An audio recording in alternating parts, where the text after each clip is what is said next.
নমস্কার, আমি কৃষ্ণপদ অধিকারী। আমার ছোট্ট একটা ইউটিউব চ্যানেল আছে, চ্যানেল নাম don't care, Facebook page Krishna Krishna. আজকে আপনাদের সামনে যে বিষয় নিয়ে আলোচনা করতে এসেছি, আপনারা সবাই অবগত যে বিরোধী দলনেতার পরে উত্তরবঙ্গে কিভাবে আক্রমণ হয়েছিল। বর্তমানে এখনো যারা বিজেপির সমর্থক এবং বিজেপির কর্মকর্তা যারা আছে তাদের প্রতি এখনো কি হুমকি জুমকি আসছে আর কি হুমকি জুমকি চলছে এই বাংলায়। পুলিশ প্রশাসনের কাছে আমি একটা বাংলার নাগরিক হয়ে দাবি তো করতে পারি এটা কি হচ্ছে এই বাংলায়। দেখাবো ভিডিওটা, দেখেন।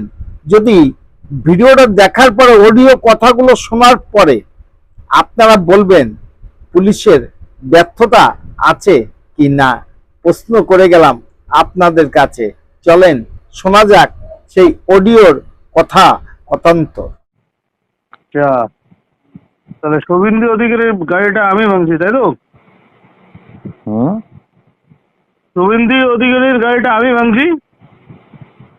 হঠাৎ এই কথা? তুই নাম দিলি আবার এই কথা। শুভেন্দু অধিকারীর গাড়ি আমি ভাঙছি, তুই নাম দিলি। মুই নাম দিছুম। ওখান থেকে জেলার থেকে তা আমার নামটা কোথেকে আসলো তুই না দিলি? ঘোষণা বিজেপি কি শুধু আমি একা নাকি?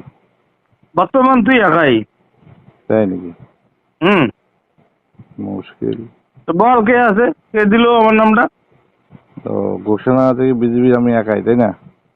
তো ঘোষণায় বিজেপি কে আছে তুই বল, যে এমুক অমুক আছে। কেন শুভেন্দু কি আমাকে জিজ্ঞাসা করে বলছে যে নাম দে? তুই বলে এখন সাধারণ সম্পাদক জেলায়, শুভেন্দু তো সাধারণ সম্পাদকের কথা শুনবে না, আর কে আছে বল? অঞ্চল সভাপতি, তোর মন্ডল সভাপতি কে আছে? এখন যদি তুই ভাবিস তাহলে তো ভাব। ওটা ভাবছি যে তো আমার যেহেতু নাম পড়ে গেছে, আমি যখন এখন তৃণমূলের হারমাত বাহিনী রোহিঙ্গা, ঠিক আছে ঠিক আছে, নাম্বার লাগাই দিলাম। ওয়েট অ্যান্ড সি, তোর দাদা বলে দিয়েছে তোকে। ঠিক আছে, হ্যাঁ দেখা হবে ভাই, কথা পরে হবে, আগে কাজ হবে। ঠিক আছে ঠিক আছে। হ্যাঁ, কালকে ঘোষণা চলে আসিস। তোকে নিমন্ত্রণ করলাম, চিকেন মুরগা সব পাবে, পার্টি দেবো আমি ক্লাবে। হ্যাঁ, স্পেশালি তোর জন্য। আর সজলকে বলে দিস, তোর দাদা বলে দিছে স্পেশালি আমি এখন এজেন্সির থেকে আবার রাজনীতিতে ইনভলভ হলাম, সেকেন্ড স্টেপ। কারণ আমরা রোহিঙ্গা বাংলাদেশি, কালকের থেকে আমি রোহিঙ্গা সার্টিফিকেট তোরা সজলের কাছ থেকে নিব। আর যতক্ষণ আমাকে রোহিঙ্গা সার্টিফিকেট তোরা দুজন না দিবি, ততক্ষণ আমি কিন্তু বাজারে তোদেরকে বাইন্দেও রাখতে পারি, উল্টো করে রাখতে পারি কারেন্টের পিলারে। I am that is final, তোর দাদা বলে দিছে। তো ক্ষমতা থাকলে ওকে ঘোষকাটাঙ্গা এসে দেখাইস। ঠিক আছে, সজলকে বলে দে এখনই, আমারটা রেকর্ডেড করে নে, এটাকে তুই রাজ্যে শুভেন্দু অধিকারী দ্যাট ইজ ধরণীকান্ত রায় বলছি, তোদের ক্ষমতা থাকলে কালকে ঘোষকাটাঙ্গা আইসা দেখাইস। আমি বলছি, তোকে বললাম অনলি সেকেন্ড দুটো, তুই আর সজল। এবার হবে খেলা, খেলা হবে খেলা, জয় বাংলাও খেলা হবে। আমি রোহিঙ্গা হয়ে গেছি, যা। ভালো, এ যে কথাবার্তা বলছিল আমার মনে হয় এই সেই বাংলা মাল খেয়ে বাংলা কথাবার্তা এই মুখ থেকে বেরোচ্ছিল।